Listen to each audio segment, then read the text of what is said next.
On behalf of the Harry Bridges Center for Labor Studies and the Labor Solidarity Project at the University of Washington, Tacoma, I'd like to welcome everybody back for today's installment of our fall seminar series, Making Trouble. And this is a presentation that honestly, I don't think could be any more timely, as we are hopefully, knocking on wood, a week away from the conclusion of an election cycle that is that's mobilized polarization in strange, new, and unprecedented ways, as both political parties, I believe, have sought to divide the American electorate as never before. However, despite all the new tricks we've recently witnessed, I think race and capitalizing on racial animus remain on, page one of most political strategist playbooks. And that's precisely why I'm happy to welcome today's speaker. Dr. Jake Grumbach is an assistant professor of political science at the University of Washington, Seattle, whose talk today is titled Labor Unions and White Racial Politics. Dr. Grumbach's research focuses on how public policy, federalism, campaign finance, and racial capitalism shape the American political economy. And his recent work, which many attendees are probably familiar with, uses statistical modeling to track the role union membership plays in shaping racial attitudes among white voters. Dr. Grumbach's currently at work on a book project that investigates the causes and the consequences of nationalization of state politics since the 1970s. So please join me in giving Dr. Jake Grumbach a warm round of digital applause. Thank you so much for joining us today, sharing your time and your expertise. And as always, if you have questions during the presentation, go ahead and type them into the chat room. I'll do my best to kind of synthesize them into our conversation after the presentation. Thanks so much, Alex, for that nice introduction. Great to be here with you. Nice to see a few familiar faces and virtually meet those of you who I don't know. Once again, I'm Jake Grumbach. I'm going to try to get through this talk in about 30 minutes, so we have plenty of time for Q&A afterwards. But thanks so much for taking the time, as Alex mentioned, in the sort of hectic political moment and during a pandemic when I'm sure there's a tremendous amount of important things you guys all have on your agenda. Nice to see. So this project, just to summarize what I'm going to be discussing today, is that over the past generation, the sort of white working class has turned increasingly toward the Republican Party and toward a form of white identity politics, or a sociocultural and racial resentment style of mass politics. And that I and my co-author Paul Freimer argue that the decline of labor unions is a central part of this story. We use new quantitative evidence to show that labor union membership reduces racial resentment among white workers, such that, more broadly, unions can play an imperfect but important role in building interracial solidarity and sort of a racially just social democracy in the US, if I were to be a little bit bolder. So over the past generation, we've seen the decline of labor union density in the US compared to we've seen overwhelming declines of labor unions across the industrialized world, but especially severely in the US. And as you all know, this has coincided with a dramatic increase in economic inequality, with wealth and income increasingly going to the top slice of earners and wealth holders in the US. Declining labor power via declining labor unions is central to this story. At the same time, we've seen increased Republican gains through the decline of labor unions. So this is a plot from our appendix that shows since 1964, using American National Election Study survey data, since 1964, there's been a consistent pro-Democratic Party voting effect of union membership. So similarly, demographic individuals are more likely to vote for Democrats when they're members of unions, and this has been pretty consistent in the post-war period. So the decline of labor unions has meant increased gains for Republican candidates across the board. And what we focus on in this story of the decline of labor is that the decline of labor unions provides sort of a fertile terrain, a fertile ground for rising sort of new forms of conceptualizing politics in the form of white racial resentment and sort of white identity politics. And the sort of Trump campaign illuminates this, is a sort of the quintessential example in the contemporary period of this, where union members in the 2016 election, white working class individuals, including union members, turned towards the candidacy of Donald Trump, where, and part of this is predicted by their levels of racial resentment. So the Trump campaign, in other words, to summarize, really tapped into both anti-immigrant sentiment, but overall sociocultural and racial resentment among white workers to sort of avoid having to appeal based on their extremely unpopular economic policy agenda. So this is a form of, as Hacker and Pearson discuss it, a form of plutocratic populism where the elite agenda of the Republican Party is heavily favors billionaires and titans of industry. You see this in their major policy agenda in the form of the tax cuts and the sort of repeal the Affordable Care Act policies. Those were their two flagship legislative initiatives. But because that is so unpopular with the broader American public, they've had to emphasize sort of second dimension of politics issues, and that is racial and sociocultural resentment. I like to summarize this by saying, if you're going to look statistically in survey data to try to predict whether somebody's a Trump voter, and you already know their demographic information, so among white people who are the Trump voters, you're not actually going to find this by asking about their preferences over the minimum wage or, Medicare for all or universal health care or, issues of pension or labor rights. You're going to find it by whether they really dislike Colin Kaepernick, things like that. Those sorts of questions predict Trump voting. And this was really effectively mobilized by the Trump campaign and the contemporary Republican Party. This led to the Trump campaign winning a majority of union worker support in swing states like Ohio. And also, as you all know, Scott Walker, for example, in Wisconsin, in both of his elections, won majority of white union support, despite his sort of direct attacks on the labor movement in Wisconsin and more broadly.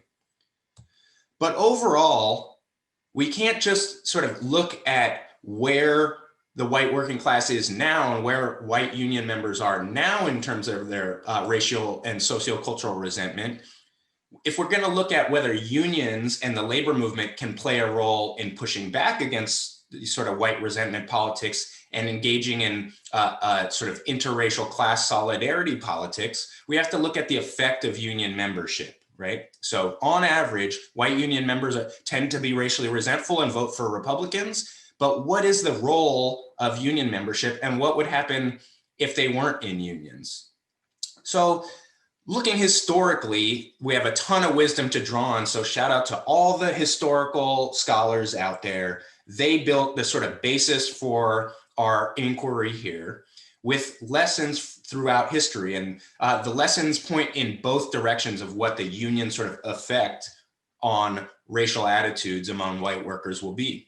So historically, early on, labor unions in the US in the late 19th and early 20th centuries were overtly xenophobic and racist. So here is a early Knights of Labor sort of cartoon about the Chinese Exclusion Act in support of this late 19th century exclusionary piece of legislation. So for example, the early American Federation of Labor and the Knights of Labor were heavily nativist and at times overtly racist as well towards Black Americans. But by the 1930s, emerging scholarship has pointed to the importance of unions like the CIO in pushing Northern Democrats to embrace civil rights and drawing on sort of an intellectual tradition among their leadership going back to W.E.B. Du Bois that was the classic theory that you're all familiar with, that racism divides the working class and is a tool of the powerful to keep the working class divided and make gains. W.E.B. Du Bois called this the psychological wage. of racism that could pick off white workers through appeals to racism and avoid a solidaristic labor movement that would produce gains for workers of all races. In the 1930s, the CIO sort of aggressively tried to counter that sort of dynamic. This wasn't a lot during this time period, and looking forward to Operation Dixie in the US South, the attempt to unionize the US South, that enemies of labor rights, they often conceptualized issues of civil rights and economic justice to be linked. So I love this old school IWW poster from the 1940s that says, "Protect yourself from this menace. The Ku Klux Klan is anti-Jew, anti-Negro, anti-Catholic, anti-foreigner, and anti-labor. Organize, industrially, line up." And you can see from archival research that during this time, segregationist anti-labor appeals suggested that labor activists tended to be sort of Northern Jewish and Black agitators coming in to disrupt the Southern system of white supremacy. That during this time period, through the CIO's push and more broadly, plus the backlash from groups like the KKK, there was an understanding among the sort of left of the Democratic Party, especially, that civil rights and economic justice were heavily linked. And I love this just as somebody who's mixed Black and Jewish, whose grandfather was the editor of the Chicago Defender, a Black newspaper in Chicago, and sort of on the labor beat there. This is just so classic and hilarious. And I love being the classic sort of, I'm the exact fear of all these people. It's a nice sort of coincidence. More recently, there's been pushes on this point where anti-labor groups have pushed a line that actually labor unions are bad for, in the contemporary parlance, diversity, equity, and inclusion. This sort of legacy of pushing against unions via sort of issues of racial identity and racial cleavages continues to this day. Going forward to the mid-20th century, in the famed civil rights movement, the UAW under Walter Reuther was central. So here's an image from the front row of protests by Martin Luther King and the Southern Christian Leadership Conference. In Detroit in 1963, the UAW was also central in the March on Washington for Freedom and Jobs, as it was called. Overall, unions, we also can think of Black unions, A. Philip Randolph's Brotherhood of Sleeping Car Porters. There was a deep linkage that has been sort of lost in our contemporary understanding of the civil rights movement between labor and civil rights activism during the civil rights movement. So this sort of historical analysis gave us some theoretical wisdom to make predictions about what the contemporary effect of union membership on white racism would be. So one reason that unions might reduce racism among their white workers is that union leaders have incentives to expand their membership, to maintain and expand their organizational presence in increasingly diverse workplaces. So research on the ILWU, for example, stresses the ideological commitment to both racial and economic justice among the sort of founding leadership that persisted in a sort of path-dependent way. But also there's ways that unions, union leadership and union organizers, stewards, so forth, activists, labor activists, produce a sort of class identity, form a class identity among workers on shop floors that can counter identities based in, for example, race and their racial group's position within a racial hierarchy in a society. This is a pretty sort of classic idea that union membership can make people focus on sort of the material dimensions of politics via interracial class politics, rather than one that engages in sort of competition with other racial groups, as often occurs, especially in local politics, if you look at race and ethnic politics literature. A second mechanism is the longstanding semi-formal alliance between labor unions and the labor movement and the Democratic Party. So the Democratic Party is not without its issues with regard to race, with a heavy emphasis on sort of symbolic politics around race rather than sort of deep political reforms that would further racial justice. But overall, by pushing people more into the Democratic Party and away from the Republican Party, which since the sort of 1968 onward Southern strategy, affiliation into the Republican Party coalition features a ton of signals of that stoke racial resentment. So in other words, by pushing people towards the Democratic Party and away from, for example, signals from Fox News or from Nixon-like or Reagan-based appeals to race, to sort of dog whistle racism politics, this may help reduce sort of racial resentment and racism among white workers who join unions. Finally, these sort of messaging, so the initial sort of class-based appeals and union leadership, plus their affiliation with the Democratic Party, all of this is amplified by unions' organizational structure. When unions are working effectively, they're federated they're federated locals that are able to share resources and training, share messaging vertically across levels of the union and horizontally across shops in ways that amplify this sort of information sharing and politicization of the workers within firms. All of this should amplify the sort of class formation and anti-racism politics from unions that have that sort of ideological push.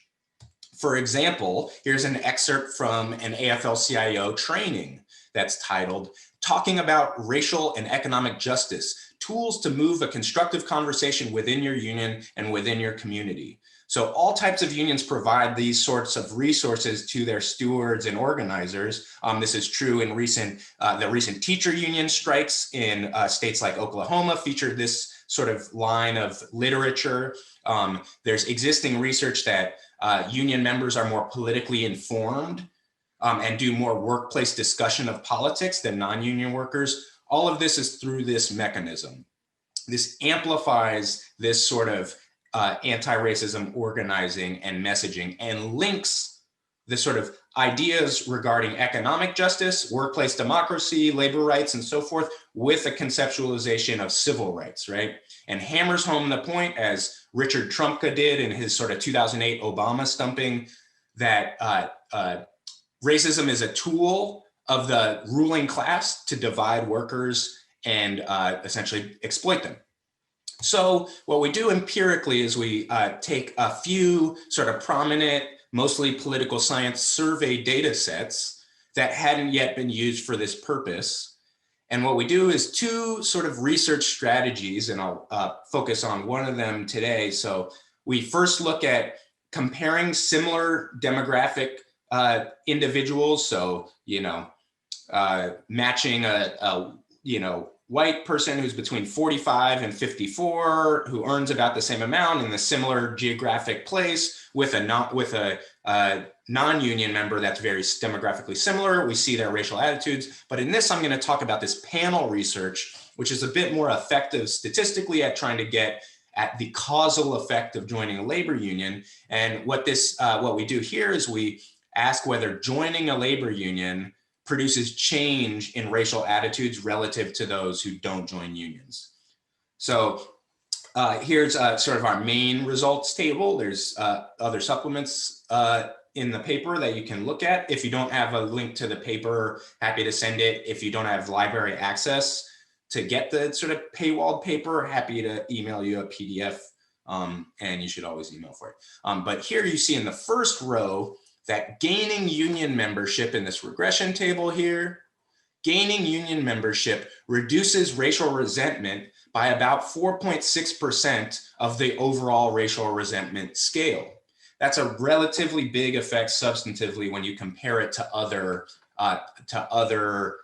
typical predictors of attitudes. So for example, it's substantially larger than the effect of going up a level of education, right? So currently we think about the division between college educated white people and non-college educated white people in Trump voting or racial resentment. joining a labor union appears more effective than, for example, the large education gaps or gender gaps on these sorts of issues. This is a pretty substantively powerful effect that I was actually a bit surprised about. Furthermore, we find that not only does union membership reduce racial resentment, but it increases white workers' preferences and support for policies that are targeted to benefit African Americans. So here we create a measure of support for things like affirmative action, questions about increased government support for Black people, the government should do more to provide jobs to Black people, questions like this combined into an index. And here again, you see a pretty substantial increase in support for those policies among union members. And we thought, okay, we need to test that mechanism. We had a pretty strong theory based on that historical literature about why this might be happening, right? But it could be just that union members have more solid jobs, more job security, and union members, as you all probably know, tend to earn on average higher wages than non-union members via their labor power, right? Could that be the mechanism, right? Just increasing your income so you don't feel like you're competing with people of different races on the shop floor for wages? And no, we find it's not an income effect. We think it's really something about labor union membership in terms of ideology, organizing, and politics, rather than just you become more comfortable and less sort of competitive with other racial groups. So here you just see essentially zero effect of a change of income on your racial resentment. Contrast that with the big effects of becoming a union member. So going back, so overall, this suggests to me sort of a long-term commitment I've had, but that the labor movement can play a role in producing a sort of stronger democracy, a stronger economic democracy, and a racially just democracy. So Du Bois, in both writing in Black Reconstruction in America and in other writings, really hammered home this point. In 1918, he wrote a piece about labor, a short letter, and I love this line: "I've tried to see a vast union and hope the Black laborer and white laborer, instead of being used against each other as pawns, should unite and to bring democracy." This is the long-term goal of sort of the labor movement, and this research suggests is consistent with that labor unions can play a role in producing this sort of interracial coalition for a sort of racially just social democracy in the US. Martin Luther King similarly made these kind of points, and this is extremely underreported in sort of biographies of Martin Luther King and the civil rights movement. But here in his letter to Amalgamated Laundry Workers in 1962, King says, "The coalition that can have the greatest impact in the struggle for human dignity here in America is that of the Negro and the forces of labor, because their fortunes are so closely intertwined." Here he is on a picket line striking for a municipal chemical workers union for a living wage and better working conditions. Thanks so much for your time. Look forward to Q&A with you all. I'll stop sharing, but can go back to any slides at any point. Excellent, excellent. Thank you so much for sharing this. I mentioned you in an email. I feel like this is very, very important work that provides it provides the data behind things that I'd sort of always felt or assumed. That statistic you brought up about kind of the causal effect of joining a union versus achieving another layer of education is really, really surprising. Very interesting. So again, I wanted to encourage people, and we have questions that were submitted ahead of time by students in the seminar, but if you have questions for Jake, feel free to type them into the chat room. That was just really interesting. And I feel like that story, kind of recovering the story of labor and labor activism and the larger civil rights story, is such an important one to share. We had Dr. Mike Honey last quarter come in and talk about his work on MLK and the sanitation strikers. Excellent stuff. So I did a question about when you mentioned the Democrats and their symbolic politics around race. We had a couple questions submitted ahead of time that kind of poke at that and sort of just how progressive things have been. One student in particular latched on to a quote from your piece where you wrote, "In the modern era, marked by an increased demographic diversity within the workplace and within unions, union leaders wishing to maintain the health of their organization ought to be incentivized to promote interracial solidarity among their members." And to this quote, a student asked whether or not labor unions are just kind of following a trend in order to keep members and gain more political power, AKA sort of just following that trend, or have they actually, been genuinely changed to address racial inequality? And then, how sincere is that change, or can we even tell at this point? Great question. So I'll start first with sort of labor union and union leadership preferences and sort of whether they're ideologically as deep or strategic in this way. But then I would love to talk more about the contemporary Democratic Party. I think that's a really important thing, thinking about the linkages between race, racial justice, labor and labor movement, and the Democratic Party. But in terms of union incentives of union leadership, for example. So there's both. So I think this is a philosophical difference across academic disciplines of how you understand people's goals and preferences.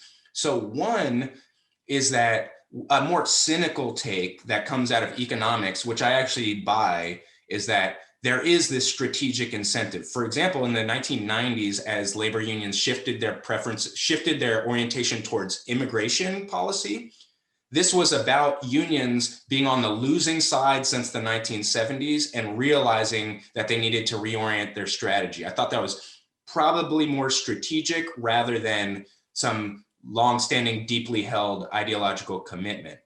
On the other hand, there's some really important historical work that suggests that union leaders' deeper sort of ideological commitment really matters. So Longshore Union, for example, the ILWU, for example, is known as a really overall sort of left union that is trying to be an industrial union and more broadly focus on justice issues of all types. And some historical research suggests that their initial leadership really mattered in that. So there is room for sort of the authentic ideological commitment to social democracy, racial justice, socialism, these sorts of concepts. And we also see historically that sort of the red purges in the mid-century under McCarthyism, for example, really did change union orientation toward these broader justice issues towards a sort of narrower managerial-based bargaining. Also, Taft-Hartley helped with that too.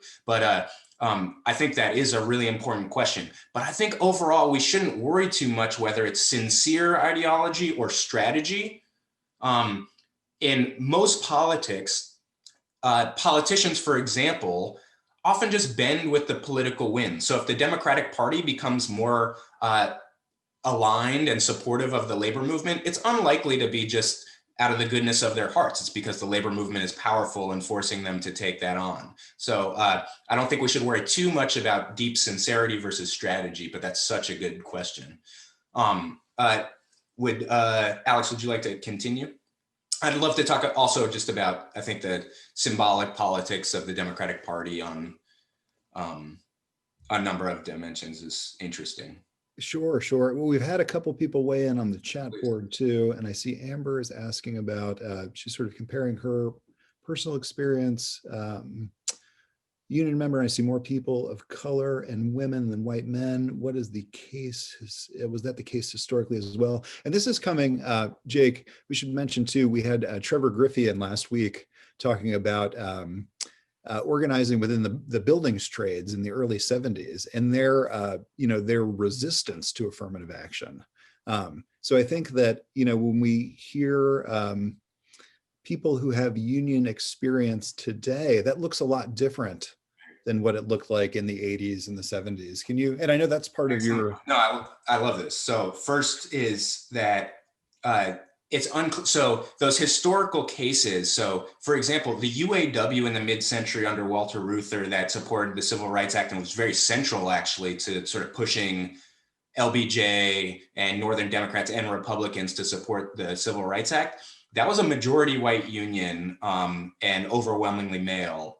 Same thing with the CIO at the time. So there are these cases of heavily majority white male unions, to some extent having their rank and file really supportive of civil rights more broadly. So that's one thing. But I think it is the case. So our data is about the contemporary period where union workers are much more diverse. The fastest growing membership of union members is Latino unions. You think about the strength of unions right now in places where they haven't been really beaten down. So places like Nevada really is a great example of the contemporary labor movement of unionized culinary and hospitality workers, many of whom are diverse in racial and gender terms, combined with to some extent, some agricultural unions, the traditional, but so I do think in the contemporary period, we're most likely to find that. At the same time, if you remember the early slide, going back all the way to 1964,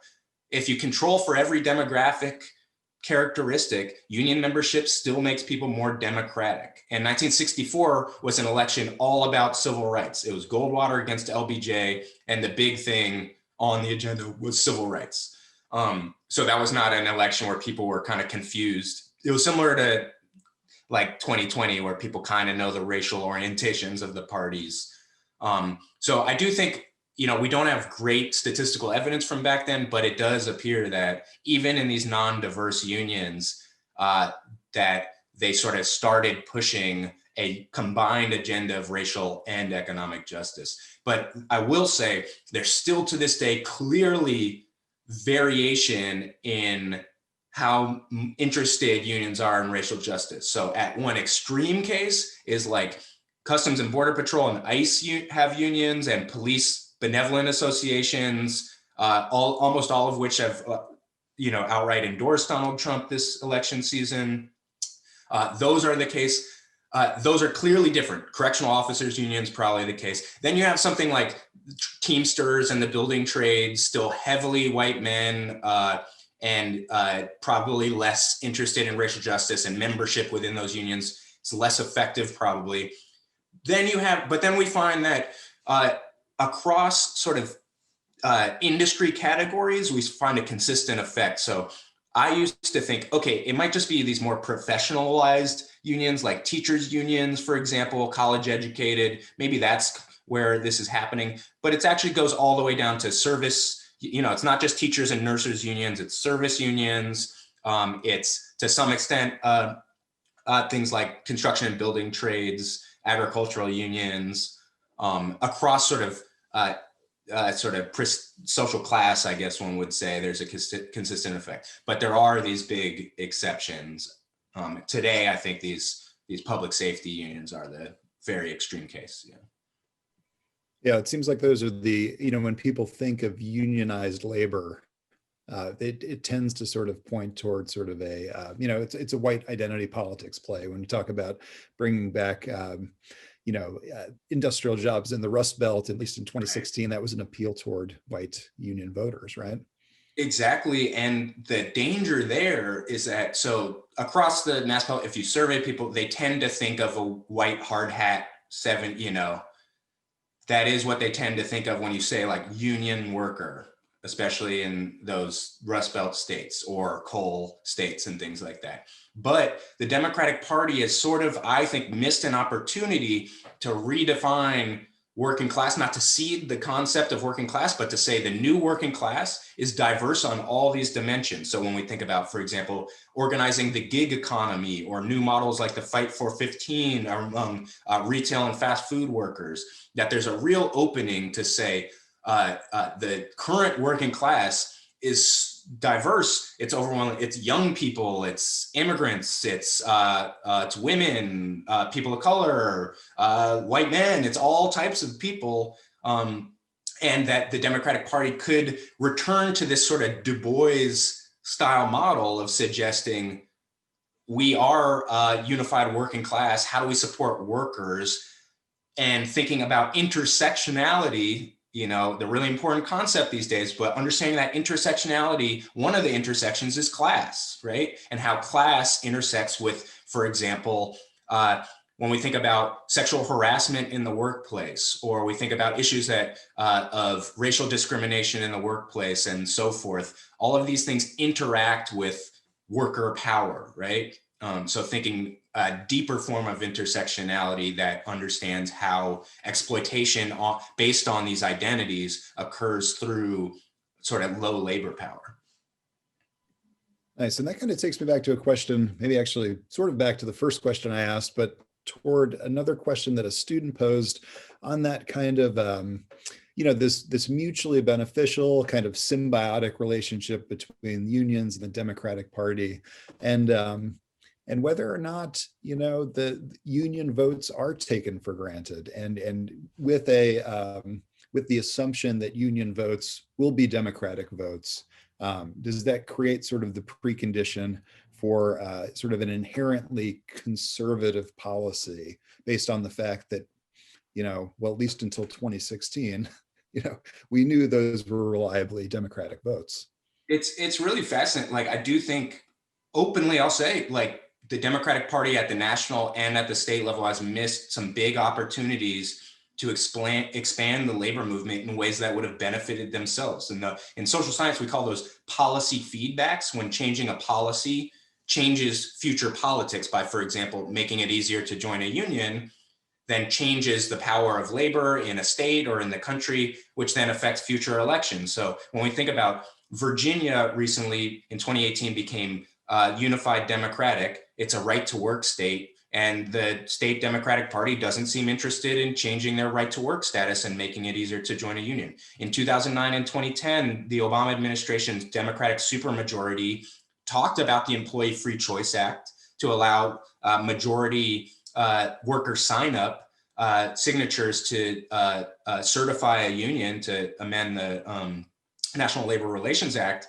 That would have been a huge victory to expand the labor movement and would have benefited Democrats down the road in elections like 2016. They haven't pursued that. And that's because I think elite Democrats are cross-pressured by a sort of expanding, more wealthy and business-oriented coalition within their coalition among donors, organized groups, and so forth, that are interested in the social liberalism of the Democratic Party, and it doesn't like Republicans, but is not interested in this labor politics. So I think the Democratic Party has probably leaned a bit too heavily on the preferences of that part of their coalition and taken labor for granted. And we've seen with the decline of labor, the decline of the success of the Democratic Party across the board. We've got a couple more questions in the chat room, but there was one more that was submitted ahead of time that I thought was really interesting. And I don't know whether or not you'll be able to speak to it, but in the article you shared, you mentioned contact theory as one of the explanations for, decreasing racial resentment among white union employees. And a student sort of ran with that and sort of connected that sort of the history of de-unionization, and wondered whether or not that functions alongside other policies that are sort of segregationist in intent, like school choice, for instance, to really limit the benefits of social contact between different people. And I love because this student then wrote, is this a conspiracy theory, or are politicians intentionally keeping people apart?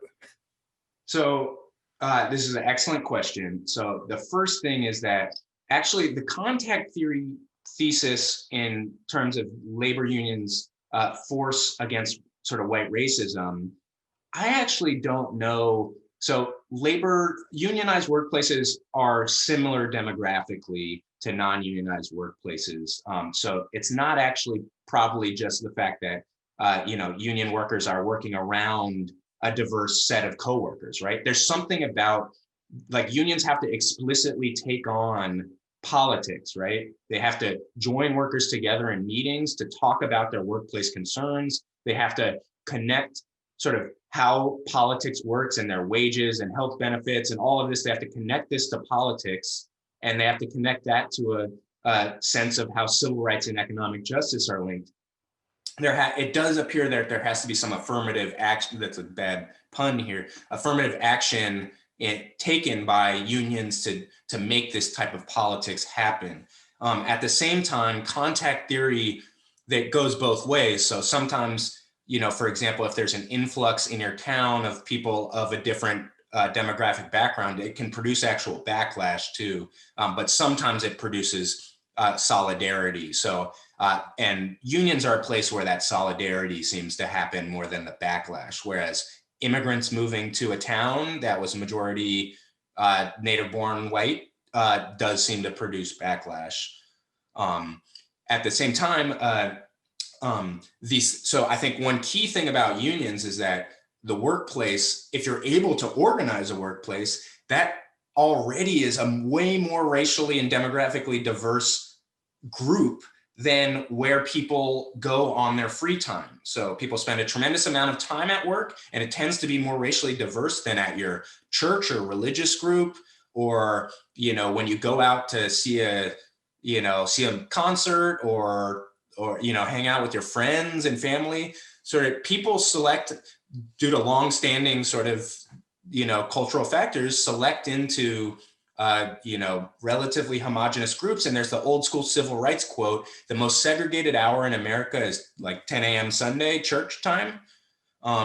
That churches and religious institutions are heavily racially segregated. So at the workplace, where you're there not because you want to be, because you have to make a living, and you're there for like half of your entire life and overwhelming amounts of your waking hours, and you're in a more diverse place, if you can organize that group politically to see themselves having something in common in sort of creating better jobs, workplace democracy, all of this, then you really have a place that can really transform politics, I think.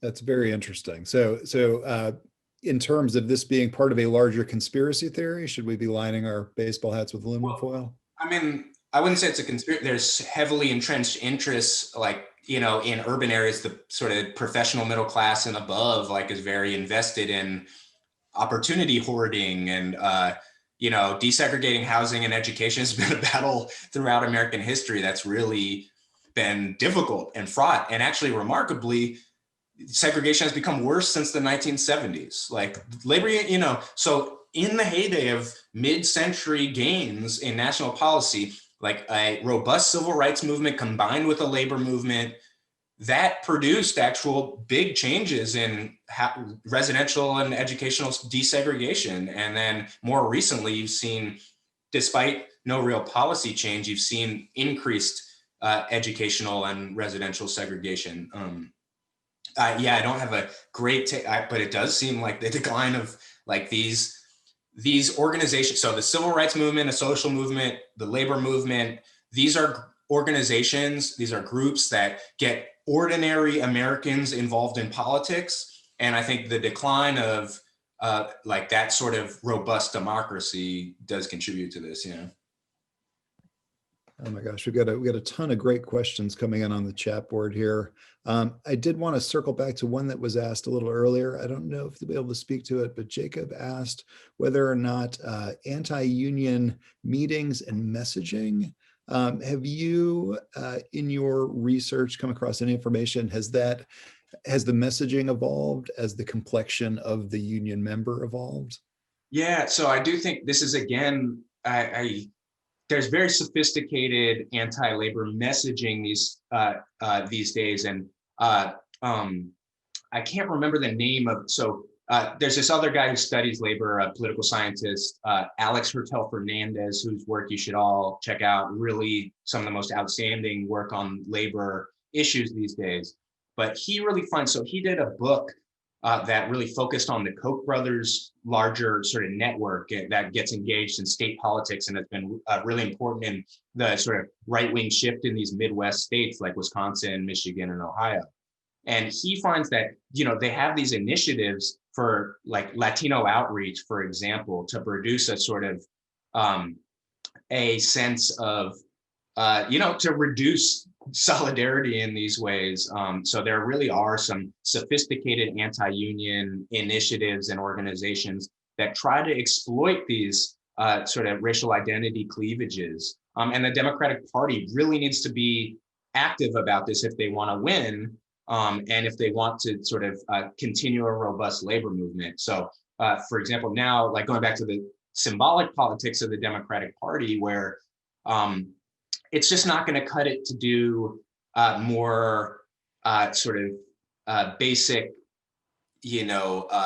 microaggressions and stereotype trainings are not going to further everything on when you think about their connection to this year's George Floyd-based Black Lives Matter movement, which could be the largest and most robust social protest movement in US history this year, all under a pandemic. Thinking about ways to actually engage with major policy reforms rather than sort of symbolic gestures to anti-racism, to suggest that we actually need to change the material dimensions. This isn't just about expression, identity expression, and symbols and notions of respect. It's about a deeper democracy where people, based on their class position or their racial identity, have a full voice in American politics and can have a dignified life that includes, all the sort of economic baselines that you can lead a free and dignified life. Yeah. Excellent. And that gets at a question that came up a couple times from students as they submitted their questions ahead of time, especially with the election next week. Students are curious to know what they could do as voters, as citizens, to apply more pressure to create sort of a more union-friendly future, because it seems like your work, students themselves in their own experience have observed that the government and the courts seem to be dead set on limiting union growth. So that's absolutely right. And so the Republican Party has been, sort of affiliated groups like Americans for Prosperity and the Koch network and things like that have been much more forward-looking about this. So again, thinking about policy feedbacks, they knew by crippling unions, they would have an easier time passing tax cuts for the wealthy and cutting healthcare and all of this if unions were out of the way, right? That was strategic. The Democratic Party needs to realize that if they want to, for example, expand healthcare, that they need a sort of robust organizational movement like the labor movement there. So I think one thing is, so obviously voting general elections, but I think voting in primary elections and in down ballot state races especially really matters. So thinking about my Virginia example, not repealing right to work despite having a Democratic governor and Democratic legislative majorities, or pressuring incumbent Democrats in the brief moments. Right now, it's really hard for Democrats to take power in the states and to take power in Congress and the presidency. That's unified government, right? When the legislature, like Congress, and the executive, the president, or in a state, governor and state legislatures are all unified under the Democrats. Those are rare cases. And when that happens, it's just critical that they actually act on expanding the labor movement, because they're not going to get another opportunity for a while. So voting in primary elections, joining social movements and joining your local labor organizations or non-union sort of labor affiliated groups like the Fight for 15 and other social movement models. You need to do all of the above. So my new thing is, don't yuck anybody else's yum. If they really like, hitting up their family about voting in general elections, that's great, right? If they really are putting in the effort for Biden-Harris right now, that's great. If they want to work on primary elections, getting sort of more labor-oriented candidates as nominees, that's great. If they want to join social movements and protest politics, that's great. If they want to join federated groups, join their local labor movement, try to organize workplaces, that's even better. There's really just so many routes that we need all hands on deck. There's plenty of work to be done.